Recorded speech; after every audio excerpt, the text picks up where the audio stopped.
Je suis rentrée plus tôt. J'ai vu sa voiture et entendu mon mari m'humilier. La pluie avait commencé avant que j'arrive, comme si le ciel voulait laver quelque chose qu'ici, dans notre immeuble, personne ne pouvait effacer. Les gouttes dessinaient des traits sur le pare-brise de la voiture rouge, accentuaient sa présence immobile à notre place. Ce volcan de métal que j'avais appris à reconnaître comme une infidélité avant même d'en connaître la nature.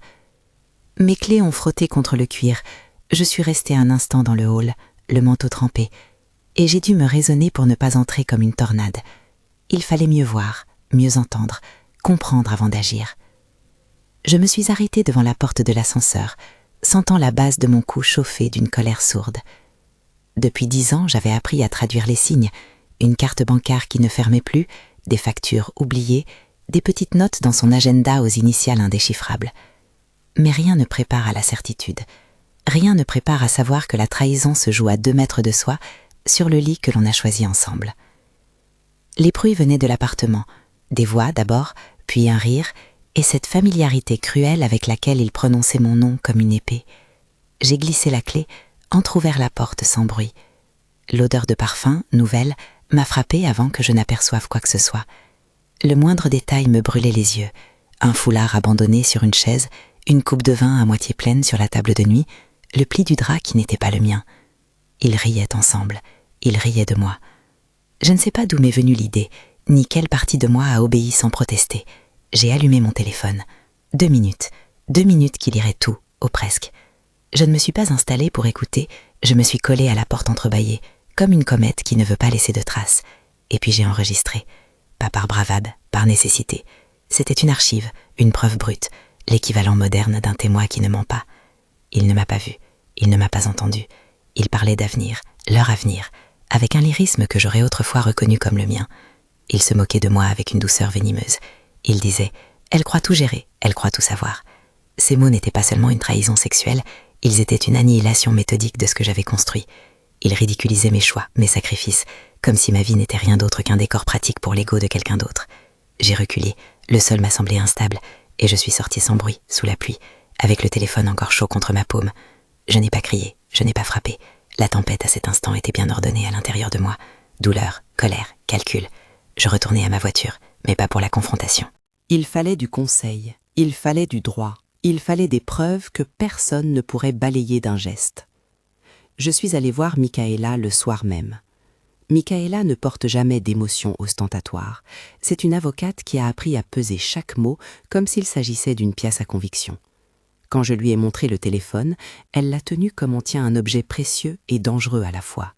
Elle n'a pas parlé longtemps. « Ce n'est pas suffisant pour tout faire tomber », a-t-elle dit d'une voix sèche, mais c'est un commencement. Il faut que tout soit enregistré dans un cadre légal. Tu ne peux pas te permettre d'agir seul. C'était la vérité. La colère aveugle fait de beaux contes et de mauvais témoins. Michaela a appelé un détective qu'elle connaissait, quelqu'un dont la spécialité était de collecter des éléments de manière formelle, traçable, utilisable devant un tribunal ou devant un conseil d'administration. J'ai senti mes muscles se détendre un peu.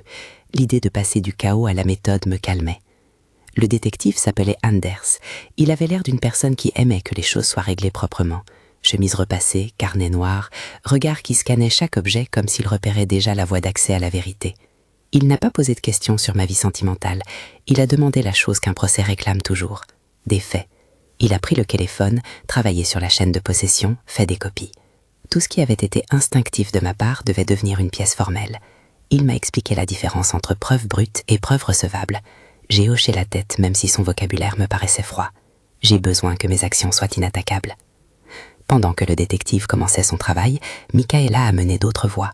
Nous avons ouvert des demandes formelles pour accéder aux relevés bancaires conjoints, aux factures, aux contrats que Cages gérait dans l'entreprise familiale. Elle a rédigé des notifications, fait courir des coups de fil qui sonnaient comme des menaces lointaines mais précises. Il fallait faire en sorte que, si Caches devait se défendre, il ne puisse pas prétendre que tout cela était monté par une épouse folle. La collecte a pris des jours. J'ai commencé à regarder ma vie sous un autre angle, comme un dossier ouvert. Chaque photo, chaque message, chaque transfert était une ligne à ajouter au tableau. Anders m'a montré des clichés. Anaya à la terrasse d'un restaurant avec Caches, un collier sur son cou, exactement le modèle que j'avais insisté pour acheter quand nous avions fêté notre 3e anniversaire. Je me suis sentie physiquement étrangère à ce spectacle, comme si quelqu'un avait pris mes souvenirs et les exposait dans une vitrine.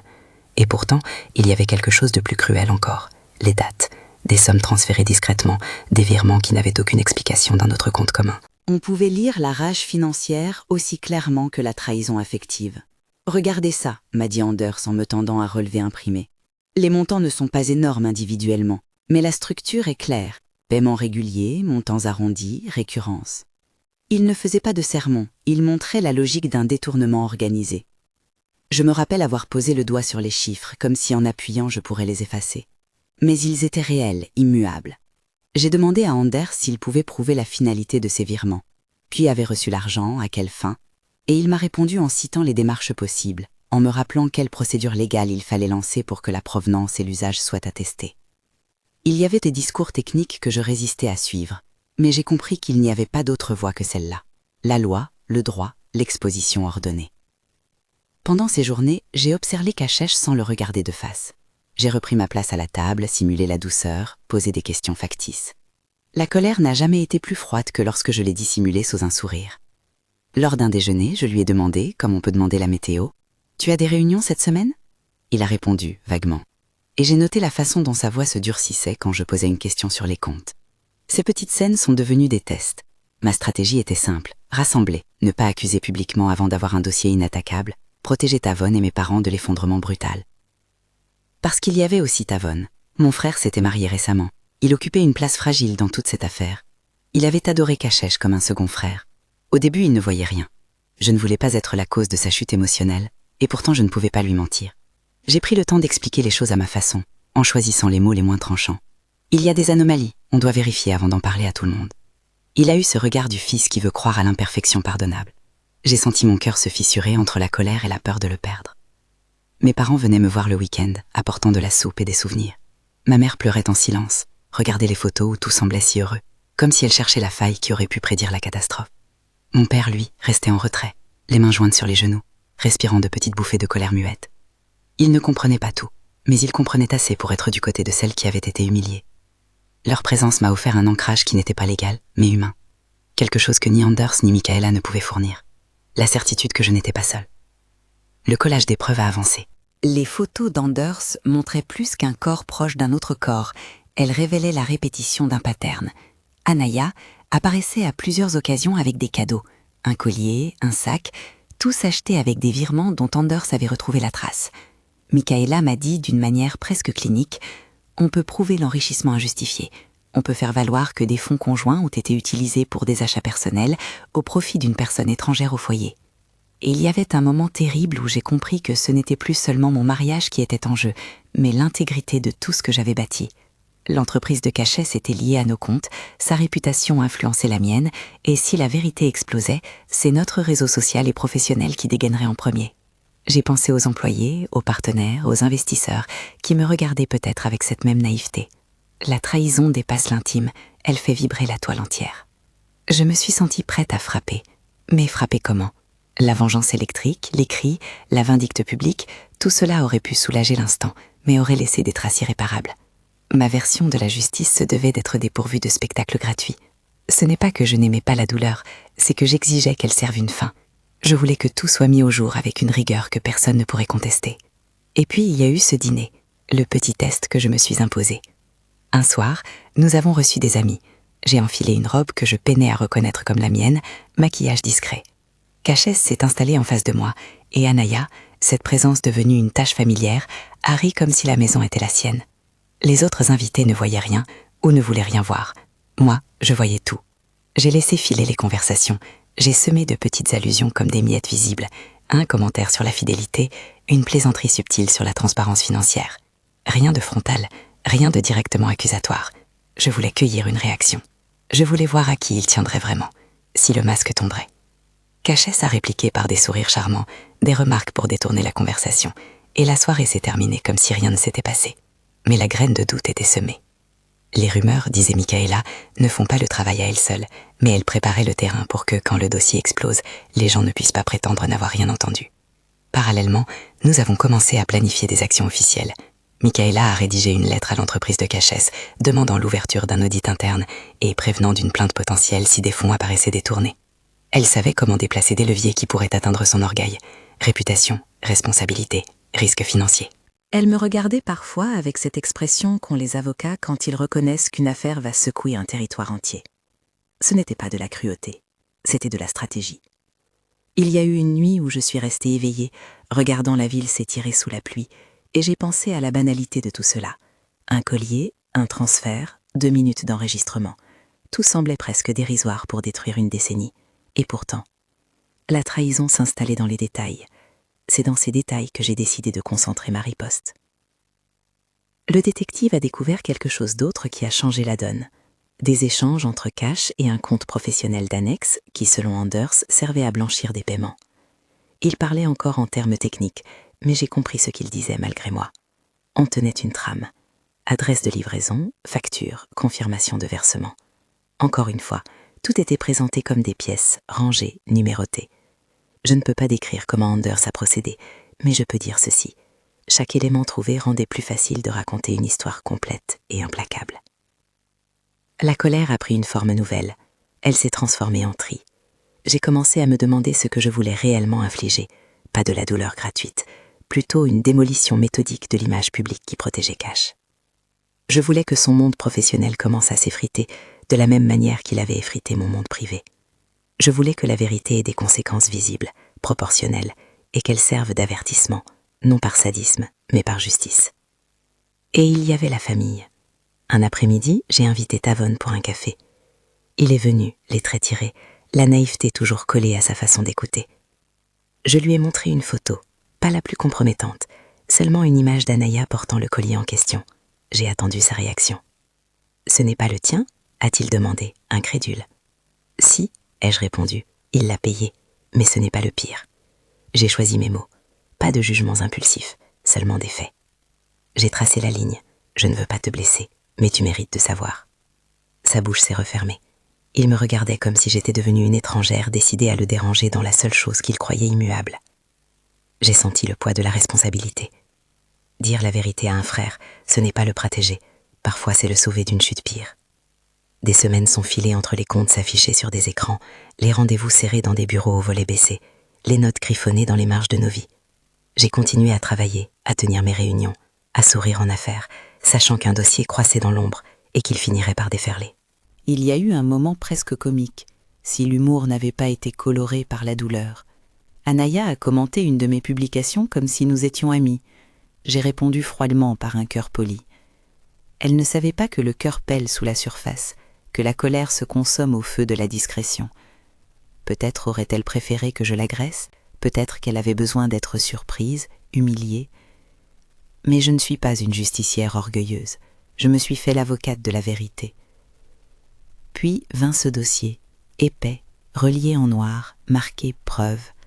Anders et Michaela l'ont déposé sur ma table un matin. Voir la reliure fut comme voir son propre ennemi mis à plat. Photos, capture d'écran, relevé. Je l'ai ouvert à une page au hasard et j'ai vu mon nom, mon histoire, s'écrire autrement. Ce n'était plus seulement une douleur privée, c'était une démonstration. Michaela l'a dit d'un air sévère. Quand tu ouvriras, prépare-toi à ce qu'ils nient, à ce qu'ils attaquent, mais ce dossier tient. Je me suis sentie étrange à ce moment-là, légère et lourde à la fois. Légère parce que la vérité n'était plus seulement un sentiment qui me rongeait, lourde parce que maintenant il fallait l'exposer. Ce dossier me donnait le pouvoir, mais aussi la responsabilité de l'utiliser avec prudence. Nous avons commencé à envisager l'endroit où tout serait rendu public. Un tribunal, une réunion d'actionnaires, un dîner familial pour forcer la confrontation dans un cadre émotionnel irréfutable. Les options sont toutes sorties avec leurs risques. J'ai pensé au gala professionnel à la fin du mois, un moment où les regards convergent, où la réputation est tout. Michaela a évoqué la possibilité d'un dévoilement en public, dans un cadre contrôlé. Anders a secoué la tête. Il faut d'abord s'assurer que l'audit ne soit pas entravé, a-t-il prévenu. Les meilleurs coups ne s'ajustent pas aux impulsions, ils s'ordonnent. Ceux qui me connaissent pensent souvent que je suis froide parce que je sais garder mes larmes pour la nuit. Peut-être ont-ils raison. Moi, je comprends que la colère maîtrisée a plus d'effet que la colère nue. Et en ce moment, je transformais la brûlure en instrument.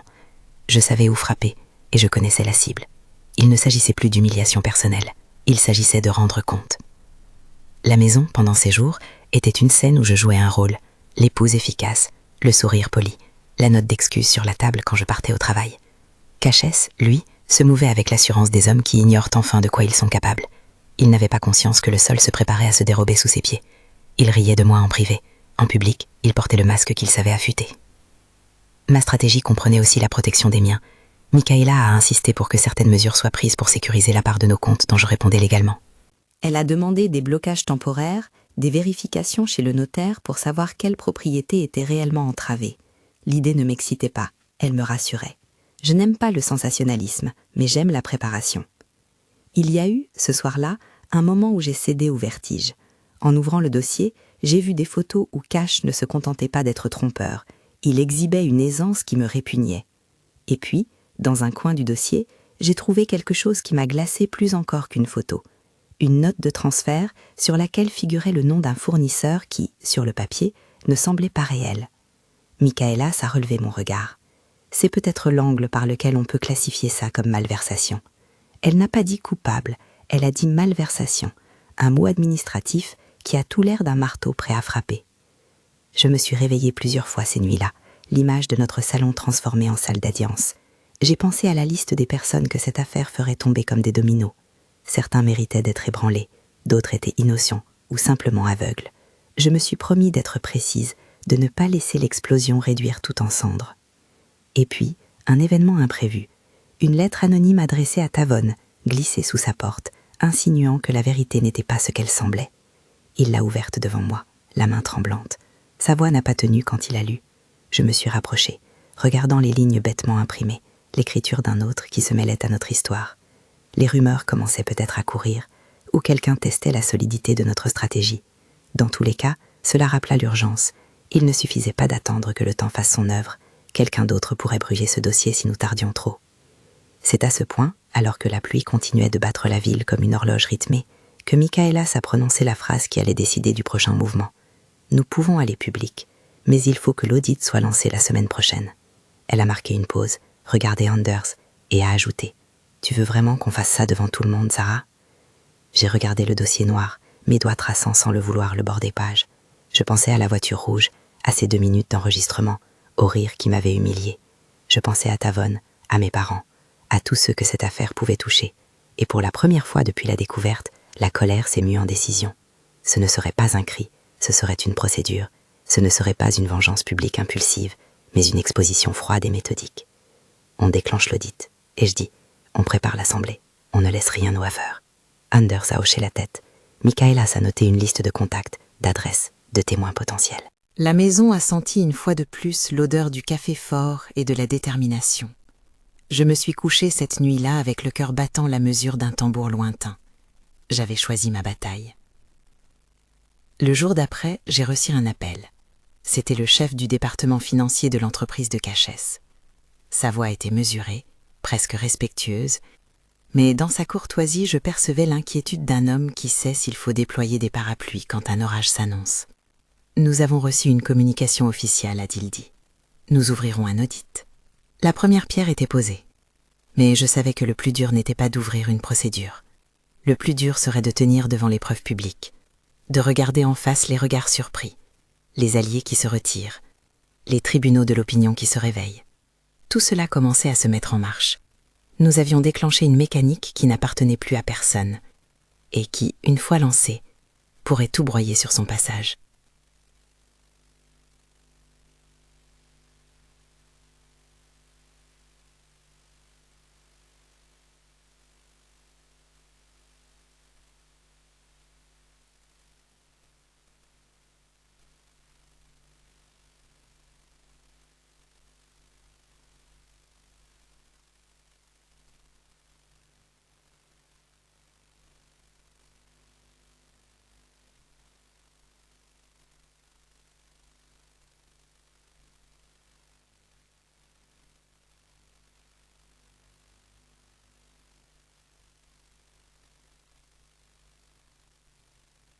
Je n'ai pas posé une pluie de questions. J'ai plutôt pris une décision. Nous avions un dossier, l'audit était lancé, et maintenant quelqu'un cherchait à faire courir des rumeurs avant que le moteur que nous avions mis en marche ne prenne de la vitesse. La stratégie devait être plus rapide, mais toujours contrôlée. Rien d'impulsif, rien qui pourrait être retourné contre nous. Michaela a coordonné en quelques heures ce que nous avions planifié en semaine.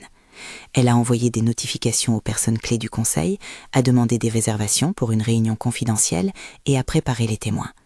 Anders, de son côté, est revenu avec des impressions supplémentaires, factures, confirmation de livraison et, ce qui était plus piquant encore, un reçu où figurait le même bijoutier qui avait vendu le collier porté par Anaya. Il m'expliquait que pour lier un achat à un transfert, il fallait parfois plus qu'une trace numérique. Il fallait des documents, des témoins, des chemins de papier qui montraient la destination de l'argent. Il nous les avait. Je suis allée voir Tavon ce soir-là. Il était assis sur notre canapé, la lettre repliée sur ses genoux, comme si elle pesait plus que le papier. Il a levé les yeux quand je suis entrée, et il m'a offert l'expression de quelqu'un qui vient de perdre un repère. Je n'ai pas exhibé la victoire. Je lui ai tendu une tasse de thé. Il l'a prise, ses mains tremblaient, mais il a bu. Puis il m'a dit, tout bas, « Je veux comprendre, pas pour lui, pour moi. » Je l'ai guidé à travers les faits, calmement, sans drame inutile. Je lui ai montré les photos les moins compromettantes d'abord, les laissé respirer entre chaque page. Quand il a vu le relevé indiquant les transferts, son front s'est creusé. Il a touché l'écran comme pour effacer une tache. Il m'a demandé s'il y avait une erreur. J'ai répondu simplement « non ». Ce mot était un coup près. Il a gardé le silence, puis a frappé sa paume contre sa bouche comme pour retenir un cri. J'ai vu sa loyauté se fissurer, pas parce qu'il voulait m'abandonner, mais parce qu'il ne savait plus où poser sa foi. Quelques jours plus tard, la première réunion officielle s'est tenue dans la salle de conférence du siège. Michaela et moi étions là, Anders en retrait. Le président du conseil avait été averti. Un audit avait été formellement ouvert, et l'ambiance était celle d'un navire qui annonçait un changement de cap. Les visages des administrateurs étaient fermés, mais certains y avaient déjà lu le mot crise.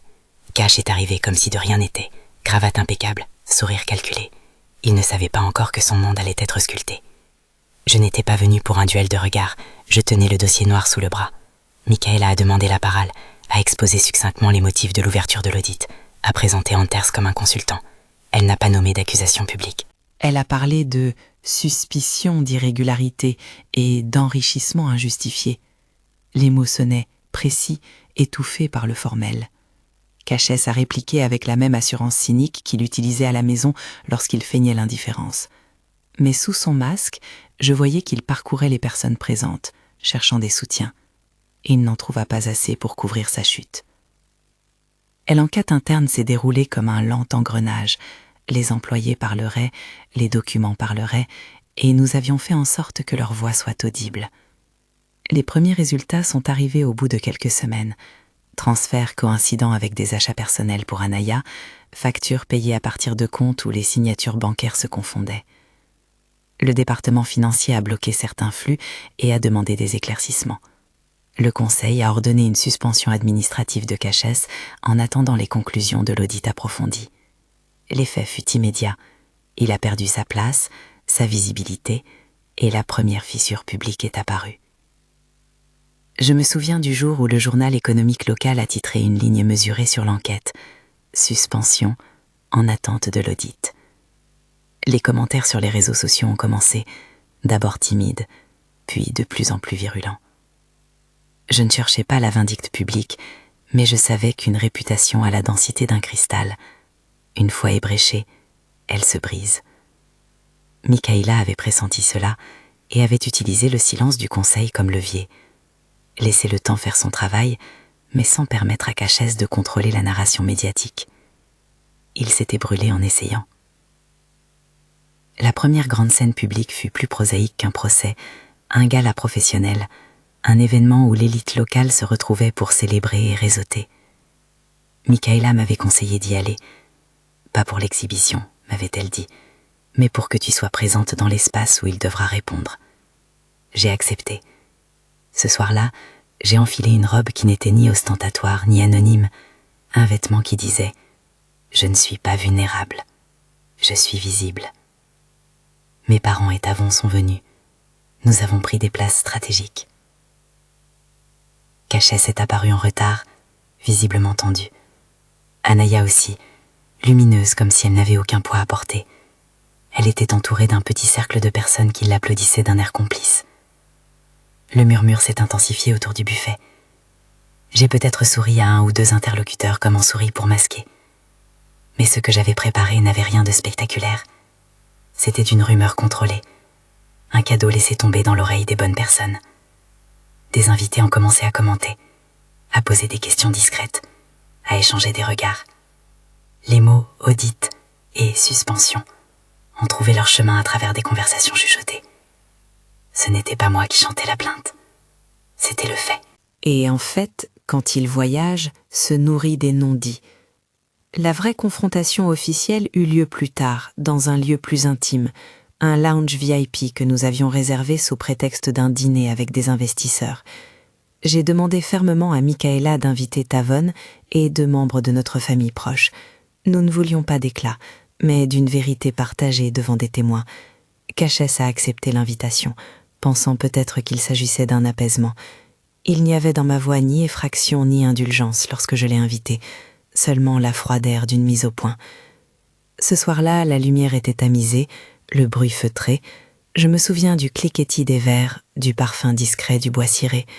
Cachès était en face de moi, et Anaya s'était jointe par facilité sociale, comme si elle pouvait encore se tenir dans cet espace en toute impunité.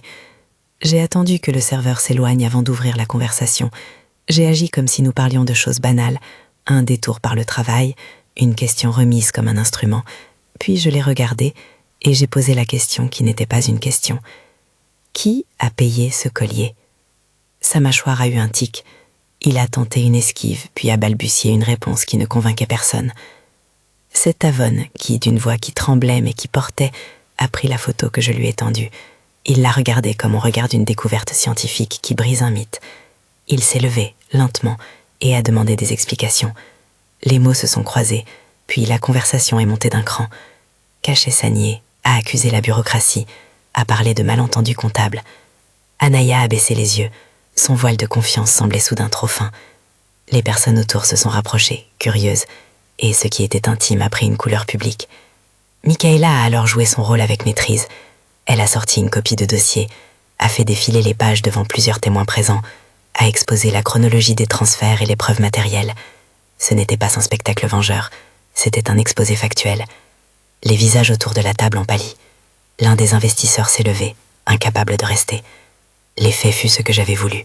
La réalité, et non la rumeur, l'emportait. Cachès a tenté une dernière défense, mais la mécanique s'était mise en marche, et il n'y avait plus grand-chose à réarranger. Après cette soirée, la réplique fut immédiate et sans pitié. Le conseil a demandé des mesures conservatoires, la banque a placé des restrictions, et certains partenaires professionnels ont demandé des audits complémentaires. Les comptes de l'entreprise ont été scrutés, et alors que la presse commença à s'intéresser, j'ai senti que tout basculait. Le fossé entre l'homme public et l'homme que j'avais connu à la maison s'élargissait. Sa capacité à nier n'était plus suffisante. Cachès a tenté une contre-attaque. Il a fait circuler des versions édulcorées de la réalité, a parlé d'achats personnels financés par des dépenses professionnelles et a lancé, par l'intermédiaire d'un avocat, des menaces de poursuite pour diffamation. Michaela s'est tenue prête. Réponse juridique, menaces retournées, demande de documents. Nous n'étions pas là pour tomber dans un échange de coups d'éclat. Le champ de bataille était légal et notre stratégie restait dedans. Il a fallu du temps, des audiences, des dépositions. Les nuits de dépossession émotionnelle étaient longues. Je regardais les documents, parfois jusqu'à l'aube, et je me surprenais à calculer non plus en amour, mais en articles, en alinéas, en points précis. Pendant ces mois, la vie ordinaire continuait. J'ai vendu notre condo, non par vengeance, mais parce que c'était pragmatique. La maison était maintenant liée à des comptes litigieux, et je ne voulais pas que mon avenir soit attaché à une propriété qui portait la signature de sa trahison. La vente fut sobre, sans faste. J'ai touché l'argent, remboursé des dettes qui m'avaient été dissimulées, et j'ai choisi de prendre un appartement plus petit, plus simple, où chaque objet avait sa place et où le silence n'était plus chargé d'expectatives. La procédure de divorce fut longue, mais je l'ai voulu nette. Pas de scène de tribunal médiatisée, pas de cris inutiles. J'ai signé des documents. Les notaires et avocats ont formalisé ce que nous pensions être un acte administratif, mais qui en réalité était la mise en forme d'un deuil. Je n'ai rien demandé d'extraordinaire, juste la restitution de ce qui m'appartenait, la sécurité pour Tavon et la certitude que notre famille ne serait pas écrasée par les dettes qu'il avait accumulées à mon insu. L'accord a été scellé. Il avait perdu sa position. Il perdait désormais le soutien financier et la renommée. C'était un choc, mais une conséquence logique. Je voudrais dire que la chute fut instantanée, que l'orgueil a implosé et que le monde a applaudi ma victoire, mais la vérité est plus nuancée. Il y eut des semaines où je doutais, où je me demandais si j'avais fait le bon choix, si la transparence était la vraie guérison. Tavon a traversé des phases, colère, incompréhension, puis un lent travail d'acceptation. Ma mère m'a dit un soir, la voix brisée, « Tu as agi pour la vérité, ma fille. Ce n'est pas inutile. » Son approbation pesait plus que les lauriers de l'opinion publique. Je me rappelle d'un moment particulier, plusieurs mois après le déclenchement de l'audit. Nous étions tous réunis chez mes parents. Tavon, visiblement apaisée, avait invité Anaya à leur insu, une tentative maladroite de réparer ou d'apaiser. Elle était là, maladroite aussi, tenant sa part de culpabilité manifestement lourde. Il y a eu des larmes, des mots, des tentatives de justification. Je suis restée en retrait, observant la scène comme on observe une peinture dont on connaît chaque fissure. À un moment, elle a baissé les yeux et a dit, presque comme si elle cherchait un pardon qu'elle n'osait pas demander, « Je n'ai pas su qui j'étais ». Ce n'était pas un aveu juridique, c'était une confession humaine. Je ne me suis pas réjouie de sa chute. Je voulais seulement que la vérité ouvre une chance de transformation. La procédure judiciaire contre Cachet a duré. Les audits ont révélé des motifs de malversation et la justice a suivi son cours. Je respecte les processus, même quand ils sont lents. Il y eut des audiences, des témoignages, des recoupements.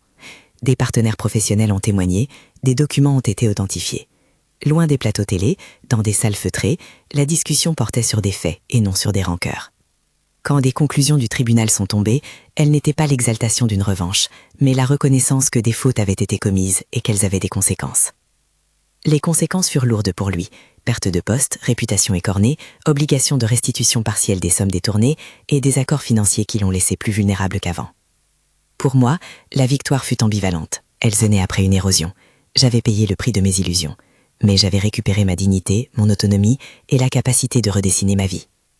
La reconstruction n'a pas été immédiate.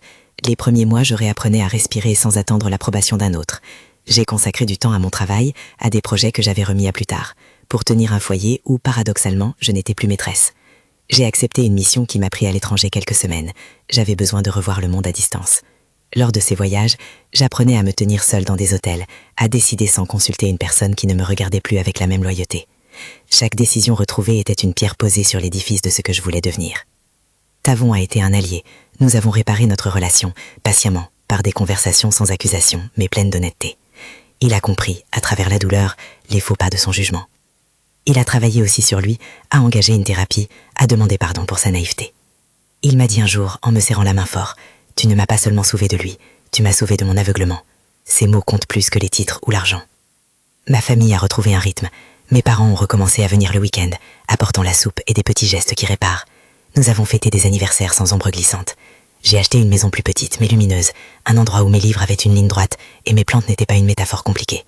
J'ai repeint une pièce en bleu clair, un bleu qui n'était pas hystérique, mais qui disait « Ici, on respire ». Professionnellement, j'ai repris de la hauteur. L'expérience de l'audit et de la crise m'a donné une compétence nouvelle, celle de lire les situations humaines comme des structures fragiles ou solides. J'ai repris des collaborations, moins naïves, plus sélectives. J'ai décidé de consacrer une partie de mon temps à des actions qui soutiennent les femmes dans des situations de trahison et d'abus financiers. Pas pour me poser en héroïne, mais parce que je sais à quel point l'isolement peut coûter cher. Donner de la voix là où il faut, aider à constituer des dossiers, orienter vers des avocats compétents. C'était ma contribution. Michaela est devenue une amie fidèle dans ses démarches et Anders un contact précieux pour s'assurer que la technique du recueil de preuves soit conduite dans les cadres légaux les plus stricts. J'insistais toujours. Les gens doivent suivre la loi. Nos victoires devaient être propres. Les mois ont poussé comme des saisons. Il y eut des jours où la blessure se rouvrait sans prévenir, une chanson, un parfum, une place vide à table. Mais la fréquence de ces réminiscences a diminué, et leur intensité aussi. J'ai appris à accepter l'imperfection du monde. Certaines personnes ne changent pas, d'autres se repentent, et la vie poursuit son cours. L'empowerment dont j'avais rêvé n'était pas une revanche contre quelqu'un, mais une réappropriation de mon existence. Un soir d'automne, je me suis tenue devant la fenêtre de ma nouvelle maison, une tasse de thé chaud dans les mains. La ville brillait, les lumières formaient un dessin familier. Tavon passait et repassait ses bras autour de ses enfants. Il avait remonté la barre de sa vie aussi. Mes parents riaient dans la pièce d'à côté. Michaela m'a envoyé un message. On a fait du bon travail. Je n'ai pas répondu immédiatement. Je me suis contentée d'écouter le silence. La paix n'était pas un triomphe spectaculaire. C'était une présence douce. J'ai réouvert des dossiers professionnels, pris des décisions que j'aurais autrefois consultées 20 fois. J'ai aussi appris à délimiter ce qui m'appartient et ce que je dois laisser aux autres. Le pardon, si tant est que je l'ai accordé, ne fut pas une grâce offerte aux coupables pour leur rendre le cœur léger. Ce fut pour moi une libération. Accepter que certaines fautes laissent des traces, mais que ces traces peuvent servir d'enseignement pour ne pas répéter les mêmes erreurs. Ce n'est pas que je veuille que l'on ait pitié de moi. Au contraire, je veux que l'on comprenne que la dignité se reconstruit jour après jour. Les grandes décisions, vendre la maison, divorcer, lancer des démarches, ne sont pas des catalyseurs instantanés de bonheur. Elles sont des choix qui imposent un prix, mais ouvrent aussi des possibles. Je l'ai expérimenté en regardant mes parents reprendre confiance, en voyant avant plus présent pour ceux qu'il aime, en retrouvant mon reflet sans la nervosité d'avant. La dernière fois que j'ai croisé Cachès, ce fut dans une allée d'un tribunal. Nos regards se sont croisés un instant. Il avait le visage marqué, non pas seulement par la disgrâce, mais par la prise de conscience tardive de ce qu'il avait perdu. Il a détourné le regard. Je n'ai pas éprouvé de joie à voir sa chute. J'ai seulement ressenti une chose simple. La vérité a été rendue, et cela suffit. Aujourd'hui, je vis dans une maison où chaque objet a une histoire apaisée.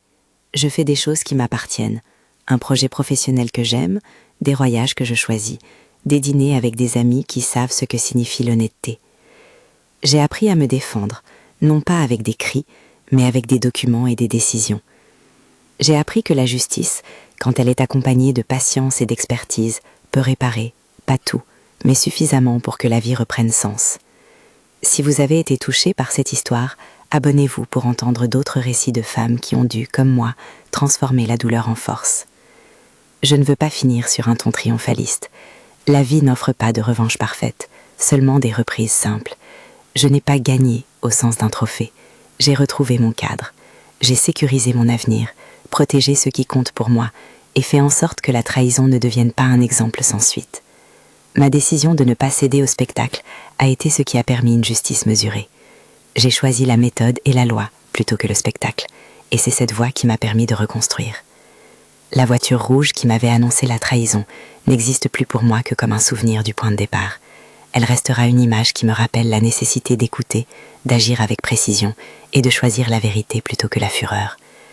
Dans le calme retrouvé, j'ai appris à remplacer la colère par des choix, à protéger ma liberté, mon travail, mes proches, à ne pas laisser la honte ou la colère me définir. Je vis maintenant entourée d'un cercle plus restreint, mais plus sincère. Mes relations sont choisies avec soin. J'ai redécouvert la beauté d'une soirée où l'on parle sans masque, où l'on peut pleurer et rire à la fois. J'ai compris que la reconstruction est un travail quotidien, une somme de petites actions qui, au fil du temps, redessinent un visage. Il y aura toujours des cicatrices, et je ne prétends pas qu'elles disparaissent. Mais elles ne me définissent plus. Elles racontent un passé que j'ai traversé, et qui m'a rendue plus lucide, plus prudente, et, paradoxalement, plus libre. Merci d'avoir écouté mon histoire. Si vous la connaissez, quelqu'un qui a besoin d'entendre que la vérité, appuyée par la loi et par des alliés fiables, peut ouvrir un chemin, partagez cette vidéo. Et si vous voulez d'autres récits de résilience, abonnez-vous à la chaîne, il y aura d'autres voies, d'autres chemins.